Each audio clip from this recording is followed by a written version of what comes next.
Alam mo ba na isang kakaibang chance or isang kakaibang opportunity ang pagiging OFW mo para kayumaman, okay? No one, okay, ito sa lahat mga OFW, no one can dictate or must dictate kung anong dapat mong unahin dyan sa sweldo mo. Ikaw lang. Hindi dapat idikta ng ibang tao dito sa Pilipinas kung saan mo dapat dalhin ang sweldo mo. Kasi minsan hindi mo namamalayan. And before knowing it, huli na, yung palang sweldo mo, kung saan gastusin, idinikta ng ibang tao sa paligid mo. Positive Day Gilibers. Alright, Positive Day Gilibers. Alright, Positive Day Gilibers. Positive Day Gilibers. This is Dr. Gigi Disungap.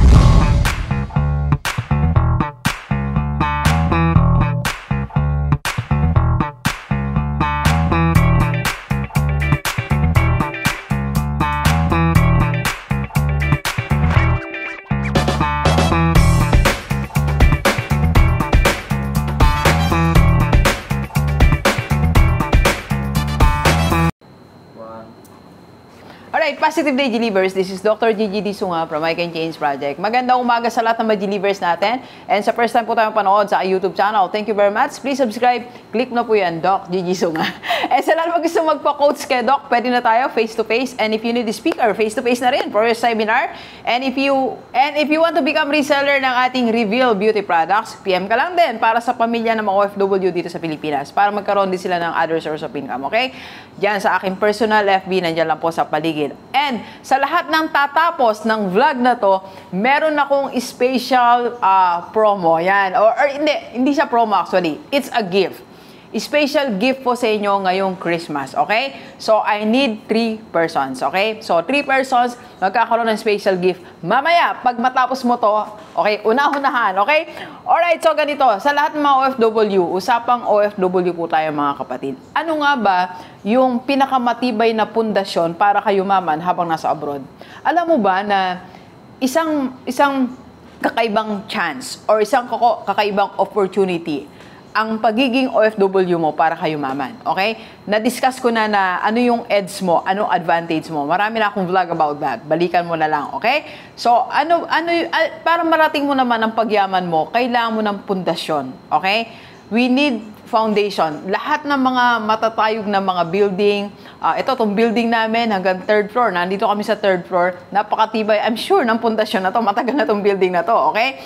So, ganun din po sa atin, para tayo yumaman, kailangan may pundasyon tayo. Pag wala kang enough foundation, hindi ka yayaman. Yes, magkakapera ka, pero hindi ka yayaman. Magkakaroon ka ng malaking income, pero hindi ka yayaman, okay? Kasi nawawala din yan pag wala kang strong foundation, alright? So, unahin na natin, habang tayo po nagko-coffee, ulitin ko, mag-stay ka hanggang mamaya, meron akong special gift. Alright, so unang-una po na foundation para tayo yumaman sa lahat ng mga OFW sa iba't ibang bahagi ng mundo. Ito, unang-una, dapat meron kang clarity of your core goals. Clarity, malinaw. Ito sasabihin ko po sa inyo mga kapatid, mga kaibigan, bago ka magpuntang abroad, dapat nakalista, clear, ano ang specific goal mo. Alam mo, marami nag-a-abroad, basta sabihin lang nila, nasa isipan lang nila, gusto kong magkaroon ng malaking sweldo. Yun lang. Yung malaking sweldo, it's not your end goal. Hindi yun ang core goal mo, kapatid. It's just a means. Okay, tandaan natin yun yung sweldo mo dyan, hindi yan talagang ultimate dream mo, kapatid. Ayan lang ang paraan para matupad mo yung ultimate goal mo. Bakit yan ang nilalagay mong pangarap? Mali po yun. Ang core goal, ito yung reason, your purpose, your current or your urgent, your big why. Bakit ka nag-abroad? Maybe it's your house or maybe gusto mong ipagamot yung wife mo, maybe gusto mong pag-aralin yung anak mo sa sikat na university or whatever. Yun ang core. Hindi ka dapat lalayo doon. At ibig sabihin po ng core, eto sa atin lahat mga OFW, para kayumaman, focus ka lang sa core. Ano ibig sabihin ng core, Doc? Eto, discuss natin ang core. Ang core, ibig sabihin po niyan, nung ako po ay nagtuturo ng earth science, ang core, inner core, yung pinakagitna, yung pinaka-main, yung makikita mo talaga when you dissected something. Bawa, yung earth natin. So, may outer core yan, may inner core. Yun doon ka mag-focus, sa core mo lang. Ibig sabihin po, sa immediate family, doon ka lang mag-focus para tayo yumaman. Kaya maraming OFW, wala sa core. Wala ka sa inner core, nasa outside core, and even nasa pinakalabas pa ng core. yung tinutupad mong pangarap, hindi na hindi na core mo. Hindi na pangarap ng immediate family mo. Ang ibig sabihin ng core, your immediate family. Ibig sabihin, ang anak mo, kung ikaw ay married, yung anak mo, asawa mo, that's your core, diyan ka lang. Huwag kang magintindi ng marami. Hindi mo masosolve lahat ng problema ng pamilya mo. Ulit-ulitin ko yan. Hindi mo masosolve, hindi mo kayang isolve lahat ng problema ng kamag-anak mo. Okay? So, focus ka sa core mo. Ibig sabihin, kung ikaw man lang, pamilya nyo man lang, naayos dun sa angkan nyo, ay malaking bagay yon. And when you are, pag matagumpay ka na, madali nang tumulong. Okay? So, clarity of your core goals. Okay? Clarity of your goal. Malinaw, linawin. Ito lang ang boundary ng pangarap ko. Lahat ng pangarap may boundary. Hanggang dito lang ako. Ito lang yung tao na focus ko. Okay? Kasi limited lang time mo dyan eh. Bakit lahat na yan? Paularin mo sila. Lahat ng angkan mo. Anong mangyayari sa'yo kapatid? Tatanda ka.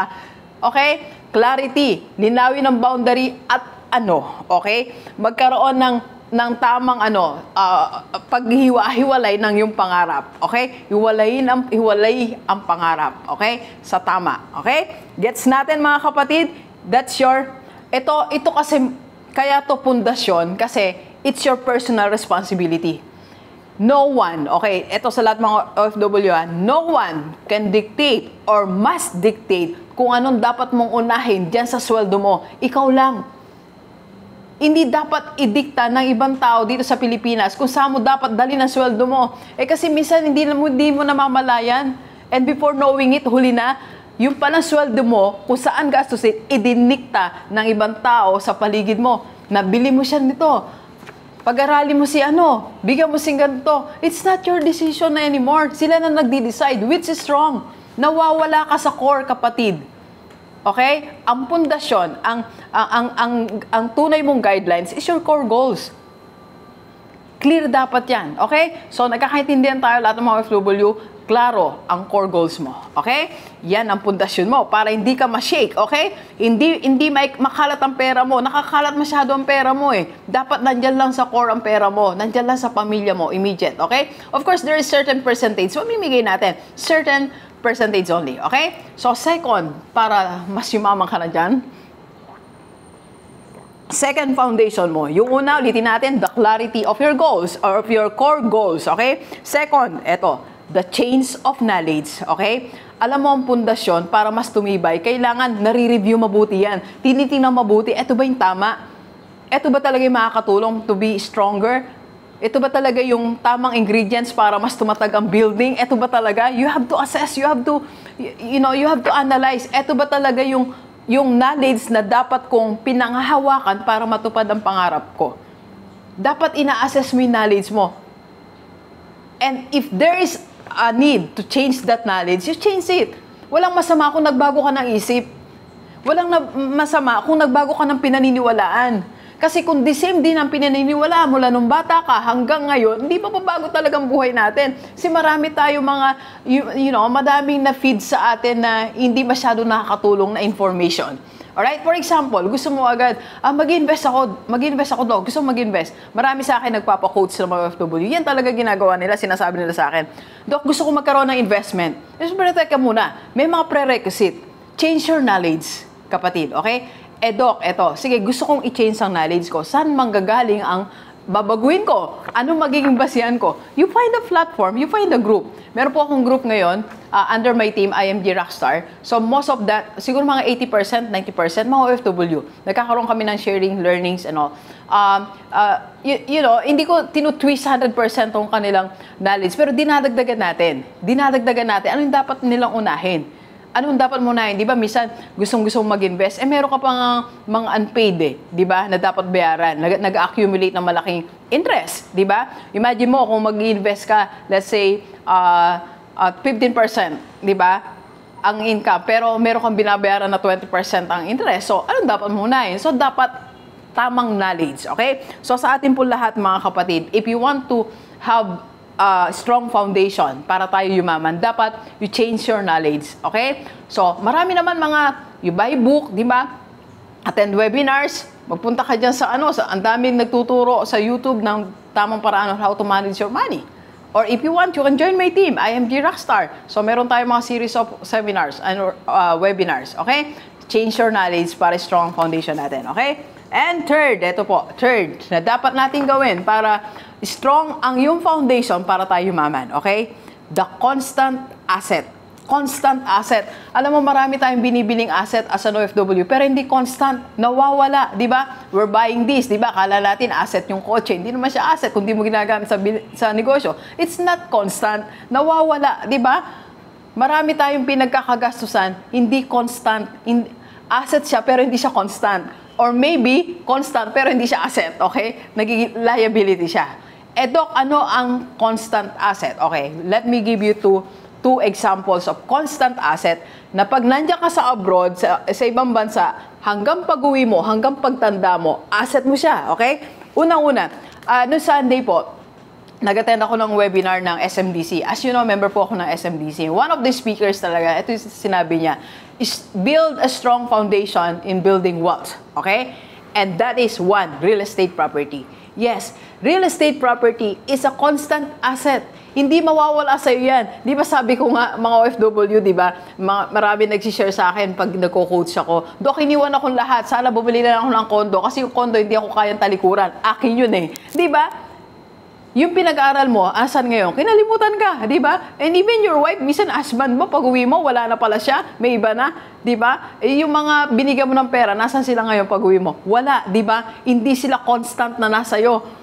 Pero yung asset na bili mo, yung apartment, condo, lupa, ano man mangyari, bumagyo man, sa'yo yan. So, buy constant asset para sa yung strong financial foundation.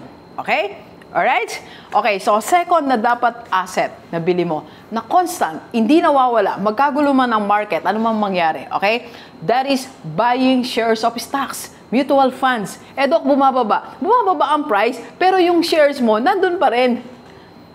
Kung meron kang ganitong shares, 1,000 shares, nandun pa rin 1,000 shares mo. Maaaring bumaba ang value niya kasi because of the economy, pero bumabalik siya, umiikot siya.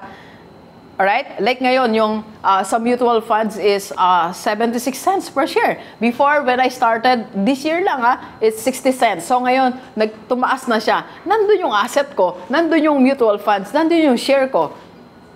Kahit tumanda tayo, pag muli ka na share, nandun yung share mo. Share mo sa Ayala, share mo sa Jollibee, hindi nawawala yun, kapatid.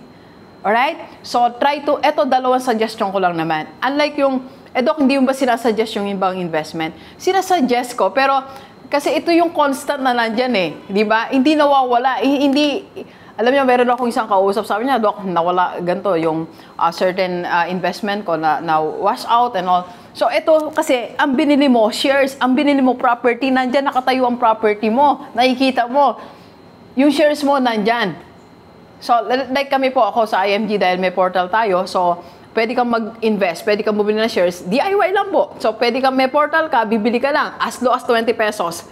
So, yung assistant ko po, sabi ko, every week, bili ka ng shares. So, ganito, kahit na, let's say for example, alam mo ba yung 20 pesos mo? Makakabili ka ng 26 shares. Imagine that. It's constant. Nandyan ang 26 shares mo weekly. Nag-accumulate siya. Okay? So, Dok, paano ba ginagawa yan? For property po, of course, partner tayo ng SMDC. So, pwede kang mag-join. For mutual funds, partner tayo ng IMG. Pwede ka rin mag-join. PM ka lang, okay? Sa personal FB ko, okay? These are the constant asset na dapat meron tayo, okay? Hindi nawawala. Pag uwi mo, kahit 5 years ka dyan, meron pa rin yan, alright? Next po, number 3. Number 4 po, okay? Number 4 na dapat meron ka is cash flow streams, okay? Ito sa lahat ng mga nasa abroad, huwag kang pumayag na isa lang ang source of income mo dyan. Dok, mahirap eh. Mahirap empleyado ako. Alam mo ba, ito nung kailan lang to, Sunday, may kinotes ako, from Qatar po siya. Shoutout sa'yo Ma'am Babs. Qatar, alam nyo ba kung ilan ang multiple ang sources of income niya? Naglilista kami, 14. Kapareho nyo po siyang OFW. Dok, maluwag siguro. Hindi ko alam kung ano pa yung reason natin. Pero ang sinasabi ko lang, OFW siya. Kung ano may situation nyo, magkakaiba siguro. Pero it was possible. Saan ang gagaling yun, Dok? Meron siya dito, meron siyang, banggitin ko yung ilan. Okay naman, sabi niya naman, shoutout ko siya. Meron po siyang Grab dito, meron siyang co-op, meron siyang mutual funds. Actually, member din siya ng IMG. Meron siyang shares of stocks. Madami. Meron siyang May MP2 din siya. So, ang dami niya inaasikaso. 14 source of income. Huwag ng 14, kapatid. Maglagay ka na lang ng 3. 3 na lang. So, kung paano, pwede yun. Yung sinabi kong dalawa kanina, yung present income mo ngayon, SMDC, mutual funds, ayun, 3 na yun. Diba? Yan ang pagtuunan mo ng pansin. Yan yung ayusin mo. Alright? Okay? So, and many more. Marami kang pwedeng isipin, kapatid. Okay? And number 5 po. Number 5, para strong ang foundation mo, para hindi mabuwag yan, para manatili kang, o para yumaman ka pag uwi mo dito sa Pilipinas. Okay. The critics fighter. The critics fighter. Ano ibig sabihin niyan, Doc? Alam nyo ganito po sa lahat ng mga OFW. Di ba napapansin nyo dyan, pag meron kang ginawang kakaiba, bawa Sunday, hindi ka sumama sa mga kasama mo, meron kang pinuntaang seminar, o meron kang minute na tao, di ba may magkikriticize sa'yo, nandiyan yung mga marites. Nag-abroad na din yung mga marites eh. Taksin mo yung mga marites. Eh yung mga mare, etong latest, nandiyan sa vlog ko. Sila yung misa may mga pagka-negative, di ba? Huwag ka na sumama dyan, di ba? Baka mamaya, ano? Di ba pag may sinabi ka, ba, ngayon sasabihin mo, ay, magjo-join ako kay Doc sa SMDC, ay, magjo-join ako kay Doc sa IMG. Di ba pag kinwento mo yan, may magkikriticize, di ba? So, kailangan meron kang critic fighter. Ano yung critic fighter? Ito yung faith mo kay Lord. Maniwala ka pag pray mo, Lord, ito yung gusto kong gawin. Gusto kong gamitin yung skill ko, gusto kong mag-join kay Doc, gusto kong mag-invest dito, gusto kong magpunta dito, gusto kong mag-sideline sa ganitong area. That's your faith, your conviction, and your commitment. Ayan yung mga fighters. Ayan ang mga lalaban sa critics para hindi matupad ang pangarap mo. Yung mga critics, ayan ang gusto nila eh. Pero ikaw, lalabanan mo yan. Your faith, faith mo kay Lord, mag-pray ka, then your conviction na tama ang ginagawa mo. And then when you have decided, your commitment, yung commitment mo na gawin yan, tuloy-tuloy, constantly, yung pangarap mo, yung gusto mong gawin, yung gusto mong simulan ngayon. Okay? So, yan, delivers. Ang challenge ko sa ating lahat ngayon, sa lahat ng mga OFW, okay? Hindi ka pa ba yumaman? Gusto mo nang maging payaman? So, etong gawin natin. Clarity of your goals, change of knowledge, constant asset, cash flow streams, and critics fighter. Okay? Simple lang. Yan, simulan mo na yan. Mag-decide ka lang. Alright? Eh, Doc, ano naman ang iyong papremyo? Okay, special Christmas gift ko para sa inyo. I'll be waiting for the first 3. First 3 po, first 3 na magme-message sa personal FB ko, nandiyan lang po sa paligid, una-unahan. Bibigyan ko po kayo ng free online coaching, one-on-one. You will not pay 5,000, you will not pay 3,000. Hindi ka na po magbabayad ng fee, okay? Ang gagawin mo lang, mag-PM ka na ngayon. Doc, napanood ko ng buo ang tawag dito, ang iyong vlog, okay? I want to avail sa free coaching. 3 lang po, para naman, para fair din naman.